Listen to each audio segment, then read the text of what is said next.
Hello বন্ধুরা, কেমন আছেন সবাই? আশা করি সবাই অনেক ভালো আছেন।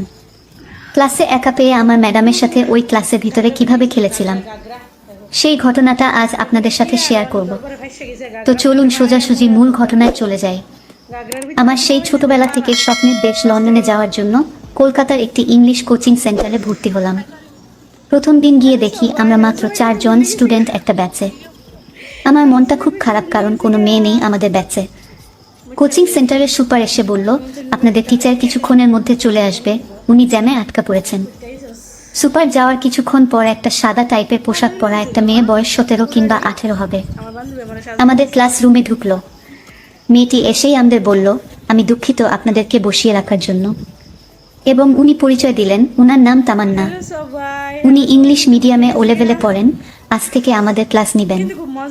মনে মনে চিন্তা করলাম, যাক বাবা, টিচার হোক আর স্টুডেন্ট হোক, যা হওয়ার হোক, একটা মাল অন্তত পেলাম। আমার মাথা গরম হয়ে গেল এবং ভাবতে শুরু করলাম, ইংলিশ শিখি আর না শিখি, এই মেয়েটিকে একটা শিক্ষা দিতেই হবে, তার জন্য দরকার একটু ধৈর্য। অতঃপর কোচিং 2-3 সপ্তাহ চলার পর আস্তে আস্তে আমার বন্ধুরা সবাই কোচিং ছেড়ে দিল। এখন শুধু আমি একাই। আমার চিন্তা এখন অন্যদিকে, টাকাটা তো অন্তত উঠাতে হবে। ম্যাডাম যখন আমার সামনে আসতো তখন আমার লাঠিটা খাড়া হয়ে যেত। বেঞ্চে বসে আমি যে কতবার তাকে খেলার কথা ভেবে হাত মেরেছি তার কোনো হিসাব নেই। ক্লাসে আজ শুধু আমি আর ম্যাডাম, তাই ঠিক করলাম আজ ম্যাডামকে কিছু একটা করতে হবে। কিছুক্ষণ পর ম্যাডাম ক্লাসে প্রবেশ করলো। আমি ম্যাডামের দিকে তাকিয়ে দেখি একটা পাতলা জামা পরা, কোনো ওড়না নেই। আমি ওনার দিকে তাকিয়ে আর চোখ ফেরাতে পারছিলাম না। 36 সাইজের লাউ প্রায় বেরিয়ে আসতে চাইছে যেন। আমাকে ওভাবে তাকিয়ে থাকতে দেখে ম্যাডাম মুচকি হাসতে লাগলো।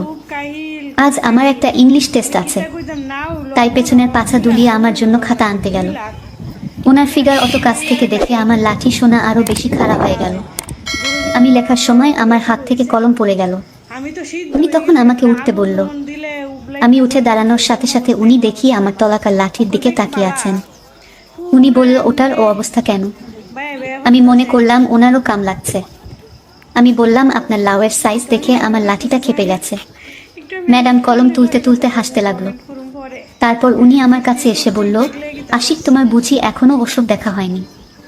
আমি বললাম না। ম্যাডাম বলল, আসো আমার সাথে, আমি এখন তোমাকে নিয়ে আমার লাউ দেখাবো, তোমাকে নিয়ে খেলবো।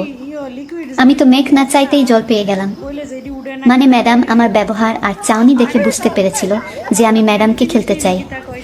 ম্যাডাম আমাকে হাত ধরে ওনার টেবিলের কাছে নিয়ে গেল। আমি আমার শরীরে খুব উত্তেজনা অনুভব করতে লাগলাম। ম্যাডাম আমাকে টেবিলের কাছে নিয়ে সাথে সাথে জড়িয়ে ধরলো। আমি ওনাকে জড়িয়ে ধরে ডিপ কিস করতে লাগলাম, মানে যে কিস টাইট হতো খাওয়া হয়। ওনার শরীরটা খুব নরম। ম্যাডামও আমাকে পাগলের মতো কিস করতে লাগলো। আমি আস্তে করে ওনার লাউয়ের উপর হাত রাখলাম। ম্যাডাম দেখি নিজেই ওনার জামা খুলে ফেললো। উনি ভেতরে কোনো ব্রা পরেনি, তাই জামা খুলতেই বিশাল সাইজের লাউগুলো বেরিয়ে পড়ল। আমি খুব আনন্দে ওগুলো টিপতে লাগলাম। ওনার লাউয়ের বোটা অনেক সুন্দর আর গোল। আমি ওনার লাউয়ের বোটায় আমার মুখ রেখে নিয়ে চুষতে লাগলাম। উনি খুব মজা পেতে লাগলো। আমার সোনাটা হাত দিয়ে চাপতে লাগলো। তারপরে ম্যাডাম আমার প্যান্টটা খুলে দিল। সাথে সাথে আমার 7 ইঞ্চি লাঠি লাফিয়ে বেরিয়ে পড়ল। এইবার আমি ওনার পাজামার ফিতে ছিঁড়ে ওনাকে উন্মুক্ত করে দিলাম। উনি টেবিলের উপর খুব সুন্দর করে শুয়ে পড়ল। আমি ওনার মাঠ দেখে আমি তো অবাক।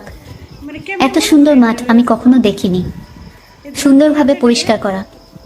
আমি আমার মুখটা মাঠের কাছে নিয়ে গেলাম। ম্যাডামের মাঠে আমার জিভটা ঢুকিয়ে দিলাম। মাঠের ভেতরে ভিজে হালকা গরম অনুভব করলাম। আমি ওনার মাঠটা খুব ভালো করে চুষে দিলাম। উনি শুধু আমার মাথা ওনার মাঠে জোরে চেপে ধরল। মনে হলো আমার মাথাটা ওনার মাঠের মধ্যে ঢুকিয়ে নেবে। এভাবে 5 মিনিট চলার পর উনি জল ঘুষিয়ে দিল। এবার ম্যাডাম উঠে আমার লাঠিটা পরম যত্নে ওনার মুখে নিয়ে ললিপপের মতো চুষতে লাগলো। তখন আমার খুব আরাম হচ্ছিল। আমি ওনার মাথা শক্ত করে ধরে ওনার মুখের মধ্যেই ঠাপ দিতে লাগলাম। কিছুক্ষণ পর আমি ওনাকে ওনার টেবিলের উপর শুয়ে দিলাম। তারপর আমার লাঠিটা ধরে ওনার মাঠের মুখে ঘষা দিলাম। উনি বলল, আর দেরি করো না, এইবার আমাকে খেলা শুরু করো, খেলে আমাকে শেষ করে দাও। আমি অনুমতি পেয়ে লাঠিটা নিয়ে কিছু না ভেবেই জোরে চাপ দিলাম। ম্যাডাম আমাকে শক্ত হাতে জড়িয়ে ধরল। আমি খুব জোরে জোরে খেলতে লাগলাম। উনি শুধু চাপা শব্দ করতে লাগলো। এভাবে 15 মিনিট একভাবে খেলতে খেলতে ম্যাডাম জল ছেড়ে দিল। আমার তখনও মধু আউট হয়নি দেখে ম্যাডাম তো অবাক হয়ে গেল। আমি এবার ওনাকে উপর হয়ে কুত্তার মতো হতে বললাম। উনি ওই তাই করলো। তারপর আমি ওনাকে আবার খেলতে শুরু করলাম। একদিকে খেলছি আর ওনার লাউ ধরে টিপছি। ওইভাবে 10 মিনিট চলার পর আমার শেষ অবস্থা চলে এলো। আমি তাড়াতাড়ি মাঠ থেকে লাঠি বের করে ওনাকে তাড়াতাড়ি সরিয়ে ওনার মুখে মধু ঢেলে দিলাম। ওনার মুখে টাটকা মধু পড়াতে ওনাকে যে কি হট লাগছিল তা কাউকে বলে বোঝাতে পারবো না। ম্যাডামও আমার কাছে থেকে এইরকম থাপন পেয়ে উনিও খুব খুশি হলো। বন্ধুরা, আজকের গল্পটি এখানেই শেষ। দেখা হবে আগামী কালকের ভিডিওতে। তাই এখনই আমার চ্যানেলটি সাবস্ক্রাইব করে আমার পাশে থাকুন। ধন্যবাদ সবাইকে।